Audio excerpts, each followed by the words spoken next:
Hi everybody, today we're going to be working on lesson 3.7 in our Go Math materials. So you're going to need page 189 through 194. Okay, again, 189 through 194. This is lesson 3.7. You're also going to need a pencil. You can bring your whiteboard if you'd like. And then we're going to go ahead and just jump right in. So today, the last two lessons that you've done, 3.5 and 3.6, were about adding decimals and subtracting decimals, okay? So today we're kind of doing the same thing, but the only difference is we're going to estimate, okay? So we're going to estimate decimal sums and differences. All right, we're going to hop right into where it says unlock the problem here. So it says a singer is recording a CD. The length of the three songs are 3 4/10 minutes, 2 78 minutes, and 4 19 minutes. About how much recording time will be on the CD? Okay, so it says to use rounding to estimate. So we're going to round these numbers and we're going to estimate a sum. When we estimate, that means that it's not quite the answer, but it's an answer that's close to it. Okay, so we have all of our times here. So we have 3.4, and they've actually rounded that for us to 3. Okay, they've rounded it to the nearest whole number. So they looked at the 3, they looked over to the 4 kept the 3 the same. So if we round 2.78 to the nearest whole number, we're looking at the 2. We look to the right at the 7. The 7 is greater than 5, so the 2 becomes 3 because it increases by 1. Let's try to zoom us in just a little bit here. Oh, geez, this thing doesn't want to work half the time. Okay, let's look at the next one. So we have 4.19, okay? So we're rounding to the nearest whole number, so we look at the 4. We look to the right, that's a 1. Because it's less than 5, the 4 stays the same. Okay? This is much easier to do in my head. I can do 3 plus 3 plus 4 in my head, right? 3 plus 3 is 6, 6 plus 4 is 10. So we use mental math to get us a estimation, okay? So there will be about, that's the key word there, about 10 minutes of recording time on the CD, okay? About 10 minutes of the recording time on the CD, okay? Now we're going to go back and we're going to solve this problem as if it was just, we weren't estimating, okay? We're going to solve it to see if our answer is pretty close to 10, okay? I'm going to rewrite it over here because I kind of circled some things there. So we have 3.4, 2.78, lining up those decimal points, and 4.19. Notice how I lined up all three of the decimal points, okay? Now 3.4 doesn't have anything here, so we're going to put a 0 as a placeholder. 0 is a great placeholder because it doesn't have a value, right? It's worth nothing. It's 0. Okay, 8 plus 9 is 17. Carry the 1. Then we have 7, 8, 9, 10, 11, 12, 13. Carry the 1. 4 plus 2 is 6, plus 3 is 9, plus 1 more is 10. Bring our decimal point straight down. 10.37 is pretty close to 10. Okay, so that was a great estimate. All right, let's look at part A. I love part A. Let me tell you why. Part A deals with money, and decimal points and money go great together because in our money system, okay, in the monetary system in the United States, we use change, right? Pennies, dimes, nickels, quarters. You know, those are all pieces of change that we can use. All right, so part A, round to the nearest whole dollar, then subtract. Okay, so the nearest whole dollar. So when I say whole dollar, we're looking in the tens position. So we're looking at the 7 in $27.95, and we're looking at the 11 in $11.72.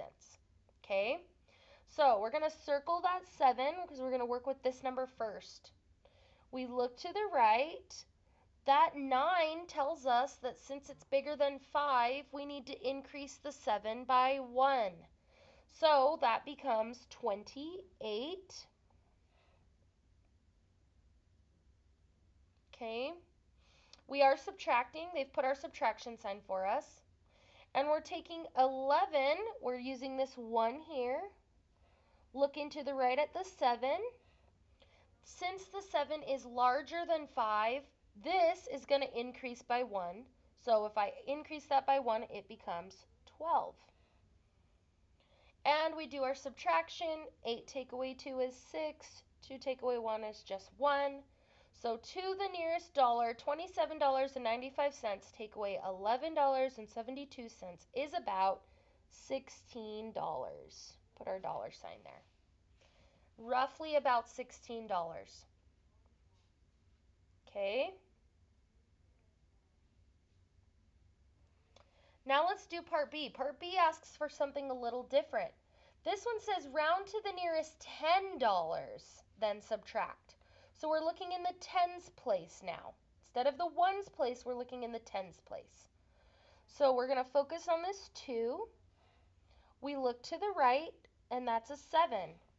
That 7 is larger than 5, so that tells me that I have to increase 2 by 1. So that's going to become 30.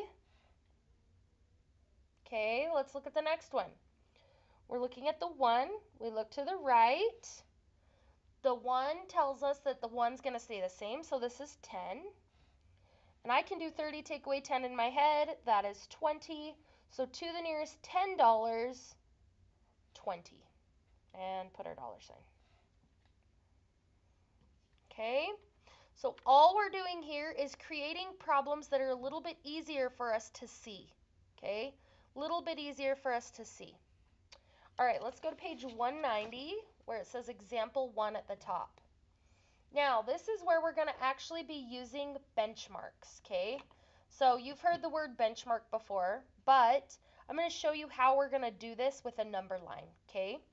So it says use benchmarks to estimate 0.18 or 18 hundredths plus 0.14 or 43 hundredths.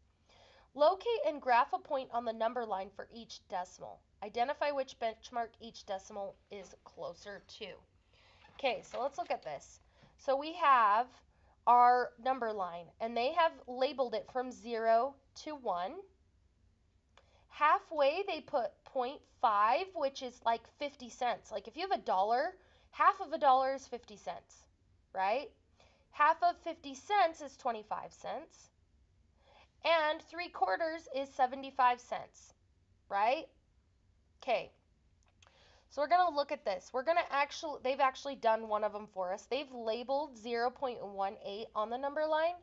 We have to now put in 0.43, okay? So 0.43, we have 25, we have 50. It's a little bit closer to 50. Do you agree that 43 cents is closer to 50 than it is 25 cents? Yes, right? So we're going to put our 43, I'll put it right about here, okay? 0.43, and we label that on our number line, okay? Doesn't have to be exactly, but pretty close, right? That's pretty close to it. All right, now we're going to take these benchmarks and we're going to actually use them, okay? So 0.18, that is closest to the benchmark 0.25, right? So we're going to round it up to 0.25. 0.43 is closest to 0.50. Okay? And we can now do this mentally in our head. If I have 25 cents and I get 50 more cents from my grandma, how much do I have? 75 cents, which is 3/4, right? Now, if you can't do that in your head, you could always go 0.50 plus 0.25, and you can add them by stacking. So we have 5, 7, 0, decimal point. Okay, so 1800ths plus 4300ths is about, again, that's our keyword, about 0.75. Okay, so we have used decimal points. All right, let's look at example 2 at the bottom of page 190. So again, we're using benchmarks to estimate. This time we're subtracting, so it's a little bit different. We have 76 hundredths, take away 22 hundredths. Okay? Locate and graph a point on the number line for each decimal. So we're going to look at each of these, put them on the number line. Identify which benchmark each decimal is closer to, and then we're going to come up with an estimate. Okay? So let's take a look at that first decimal, 0.76. Well, I look at my benchmark, not really close to 0.25, sort of close to 0.50, but it's actually even closer to 0.75, right? It's just barely off. So we're going to put it right about here, 0.76. Okay? Then we're going to look at our second number. So we have 0.22. Well, it's pretty close. It's in between 0 and 0.25, but it's closer to 0.25 than it is 0. So we're going to put it right about here. Okay. So now we're going to look at our benchmarks, and we're going to say, okay, 0.76 is closest to 0.75, and 0.22 is closest to 0.25. Okay. Now I can do this in my head. If I have 75 cents and I spend 25 cents, I have 50 cents left over. If I don't know how to do that, I can just stack it right over here. 0.75 take away 0.25. We subtract and we get 0.50. Okay? So 0.76 take away 0.22 is about 0.50. Okay, those benchmarks help us see that problem. All right, we're going to look at page 191. There's some examples up here on page 191. Okay, at the top of the Share and Show page. This is where I would probably use my whiteboard because I write really big, and so I would want more room to write. But if you think you can do it without using your whiteboard, then you can just do it on the page if you're going to write small enough. Okay, but it's totally up to you. All right, so number 1 through 3, I guess, 1 through 3, says to use rounding to estimate. Use rounding to estimate. So we're going to round those numbers, and that's going to give us some nice numbers to do some mental math in our head. So I'm going to round to the nearest whole number. We're going to look at number 1 first, because that's going to be an easy number for us to look at mentally, okay?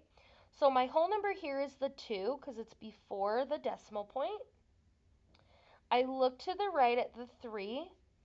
The 3 is less than 5, so the 2 just stays the same at 2. So that's going to become, I'm going to draw a little arrow, 2. All right, let's look at the whole number here. We have a 1. We look to the right at the 9. The 9 is larger than 5, so that means the 1 is increasing to a 2. Increase by 1 to a 2. Okay, let's look at the 5. We have 5 as our whole number. Look to the right at the 2. Since the 2 is less than 5, 5 stays the same. So, 5. And we can mentally, we're using addition here, mentally add these up. 5, 6, 7, 8, 9. So our estimate is 9, okay? So all we're doing is the estimation. If you want to go back and solve the problem to see if it's close to your estimate, you absolutely can, but it's not required, okay? Let's do another one. Let's do number 3. I like number 3 because it deals with money. So again, we're going to use that whole number, that first number after the decimal. So we have a 9. We look to the right at the 7. Since the 7 is greater than 5, the 9 is going to increase by 1. Well, 19, if we increase it by 1, it becomes 20. Okay? Same with this one. We look at the 3, look to the right at the 9. If we increase, so since 9 is greater than 5, we increase the 3 by 1, which would make it 4. And we're adding, so we add 20 plus 4, I can do that in my head, 24. Okay, I definitely want to do number 4 because it's asking you to use benchmarks, okay? So just remember that benchmarks for the benchmarks that you use are like the ones that we saw in our number line. So I'm actually going to redraw just a small version of that number line so we can actually see it. So we're going to label it from 0 to 1. Halfway would be 0.50, then 0.25, then 0.75. So that's like 4 quarters. We have 25 cents, 50 cents, 75 cents, and $1. Okay, 4 quarters make up a whole dollar. All right, let's look at number 4. We have 0.34. Okay, so we look at that and we say, okay, it's between 25 and 50, but is it closer to 25 or closer to 50? I would say it's closer to 25, so we're going to change that to 0.25. Okay, 0.1, and we can pretend that there's a 0 here as a placeholder, so that's like 0.10. Okay, that's between 0 and 25, closer to 25, so we'll change that to 0.25. And the great part about this one is it is a benchmark. It's one of our benchmarks on our number line, so we're just going to leave it the same. And then we are adding, so, right, we're adding, yes, okay.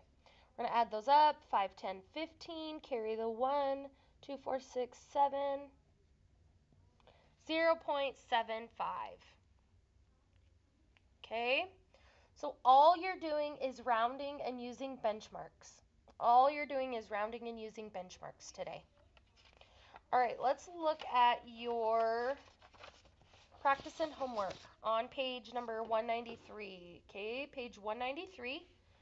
You're going to circle the problems that I assigned to you. Please make sure you pay attention to the directions, okay? Numbers 1 through 4 says to use rounding to estimate. 5 through 8 says use benchmarks to estimate. You are not giving me your answer. You're giving me your estimation, okay? I want you to do number 2, 3, 4, 6, 8, and let's see, hold on.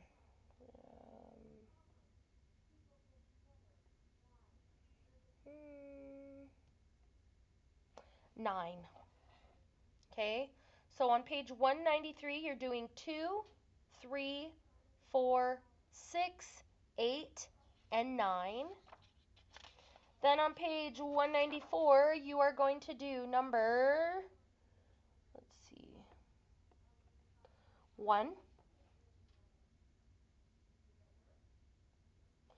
and 3. I want you to try number 3. 1 and 3 on page 194, okay? So you are doing, again, on page 193, you are doing 2, 3, 4, 6, 8, and 9. Then on page 194, you are doing 1 and 3. So that's a total of 1, 2, 3, 4, 5, 6, 7, 8 problems. 8 problems today. Don't forget to go fill it out on your Google Forms. Have a great day, and we'll see you in the next video.